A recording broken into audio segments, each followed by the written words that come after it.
Welcome to a new daily top Askreddit video. Today's topic: Dungeon Masters of Reddit. What is the most useless item you gave your party that they were still able to exploit? Bagpipes of Invisibility. They grant invisibility as long as they're played. Silence is one hell of a spell. Play bagpipes while under the effects of silence, walk into an enemy formation, stop casting silence, sudden deafening bagpipes in their midst. Must be a horrifying experience. You could probably drive some guards crazy with that. Bagpipe music always somewhere nearby that never ends. Our DM had us in a mage tower, wanted us to sneak past 4 stone golems that reacted to sound. In a normal fight the golems would have absolutely wrecked us. He assumed we would stealth past, trying to teach us that every encounter does not need to end in a fight. DM forgot our ranger had silence, which he cast, and then we started whacking away at the golems. After a few rounds of doing no damage, we decided to roll strength checks and chucked all 4 golems out the window. We almost gained an entire level with the EXP we netted, and of course no lesson was learned and we continue to murder everything in our path. I gave my players a pig whistle. Once a day, they could blow the whistle and summon a pig. I hadn't given too much thought about it, but they used it constantly. They would send pigs off to spring traps. They would have impromptu luau's to curry favor with peasants. They never had to worry about rations again. Pork for dinner. I thought it was just a useless throwaway item, but they sure proved me wrong. Good times. It turns out the pigs all come from one man, whom after losing all his pigs became the big bad villain. I read that as pig bad villain. Until the players realize that the summoned pig is still a real pig just transported. Then farmers from the region are looking to hire adventurers to find out who's been stealing their pigs. Then they go to war with the neighboring village because they have all the other village's pigs. The end boss is a hill giant, pissed off that his favorite pet Oink Oink, that he personally saved from some goblin vermin, ended up on the party's campfire. I played a summoner class, we made it up, and this was a big issue for the summoner. He ended up married to a barmaid because he was piss drunk in a forest, ran out of booze and wanted another drink. Cast a summon spell to summon a barmaid who turned out to be from a nearby town. When her father caught up with him, he refused to accept he didn't take advantage of her, and it was get married on the spot or death by angry mob. But when every creature has some sort of potential backstory, you have to be careful what the hell you're summoning. One time our DM gave us a rod of summon boat as a joke, except we rolled a nat 20 for the summon and got a whole ass galleon. The campaign quickly became pirate themed as we became privateers. Can I please know what was the campaign setting prior to y'all becoming privateers? Probably Saskatchewan. Player here.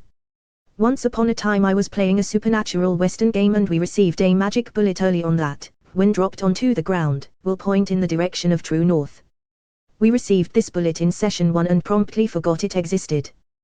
We then went on a 2-year-long campaign of tracking down an evil time-traveling wizard with antics that included poisoning a bunch of rich people with ice cream, crashing a zeppelin, a player character going insane and trying murder his way to the presidency, fighting a train monster, then finally confronting the evil wizard in a pocket dimension. We were, somehow, woefully underprepared to fight the bathrobe-wearing wizard as he was immune to all forms of damage. We were at a loss to what to do, until the wizard shouted that he can only be hurt by magic. We paused and looked at our inventories for a few minutes. Suddenly my buddy shoves his character sheet in my face and points out the word magic bullet. We then proceeded to shoot the boss in the face, killing him instantly. Our Gram was reasonably upset since we were too stupid to figure out his puzzle fight and just cheesed the final boss of a 2-year campaign. But, in the end, it was our most memorable climax to a campaign. Edit to answer some common questions. The system was a heavily modified Unknown Armies 2nd edition. It's a phenomenal occult horror game that I'd recommend to anyone interested in magic being dictated by the collective unconscious with lots of urban decay. But for all your Western needs I'd go to Savage Worlds/Dead Lads.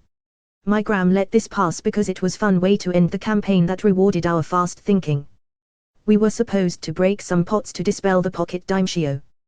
We did not suplex the train. I now wish we did. It seems we accidentally plagiarized the Dark Tower. Well shit. You held on to that sucker for 2 years, and then used it to pull an Indiana Jones. It was probably a Chekhov brand bullet. If I was that DM, I'd be disappointed the puzzle was bypassed, but awed by how that item came back around. We have a saying in our group when it comes to gramming: don't get magic bulleted. The jar of endless lard. I put it in as a joke and somehow they managed to set a forest in fire with a timed fuse. Also having them covering various body parts in said lard just to set it in fire for extra damage wasn't good. I use my fire fist. DM, but you don't have a fire fist. Lights greased up arm. I do now. This is by far the most wholesome experience I've had with a dungeon master and a greased up first. By far the cheapest as well. Edit, fist not first, but I'm sure you filthy animals got the point, and for those who didn't, I was talking about paying a woman to shove her greased up fist up my asshole while calling me bad names. Father of ADM here. During lockdown our 24-year-old son was living at home, so could he play with his usual crew, so we agreed to Sunday morning family D&D sessions and actually quite enjoyed it. His mum was a cook who had a magic ladle that could produce any liquid. I asked if she could throw the contents. He said it would have a 5-meter range. He was expecting her to produce a healing soup, and he had to Google hydrofluoric acid when I said she should lob that at some kobolds. The lesson here is never use the word any when making a magic item. At least not without caveats. For example, if the item was specified as a wooden ladle that can produce any liquid, that trick would only work a few times before it was weakened enough to be destroyed. The same goes for the ability to throw its contents. Provided you demand a roll, there's always the chance that trying to fling hydrofluoric acid at your enemies from a magic ladle can backfire on you or your party. Wholesome family fun. Take that, mfko. I hope your ******ing faces melt off. Mom. One of the players had gotten married to a pretty young NPC who wasn't an adventurer.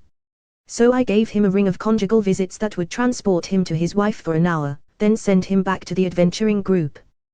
The ring worked twice a week and was intended as a joke. When the party was beaten up from a hard combat, he used the ring and asked his wife where the nearest temple was, then bought healing potions from the local cleric. Soon this became a thing: cure disease, healing, whatever. The ring became this guy's quick trip to the pharmacy, although he also always found a few moments for a quickie with his wife. Eventually he woke the up cleric at 3 a.m. to buy more potions. So I had the cleric throw a fit and yell at him never to come back.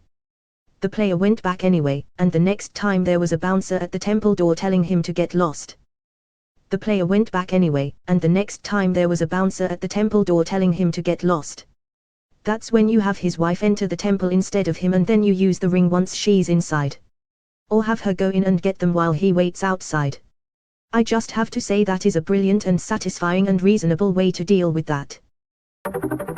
Maybe not exactly what you were looking for, but I've been looking for an excuse to tell this story.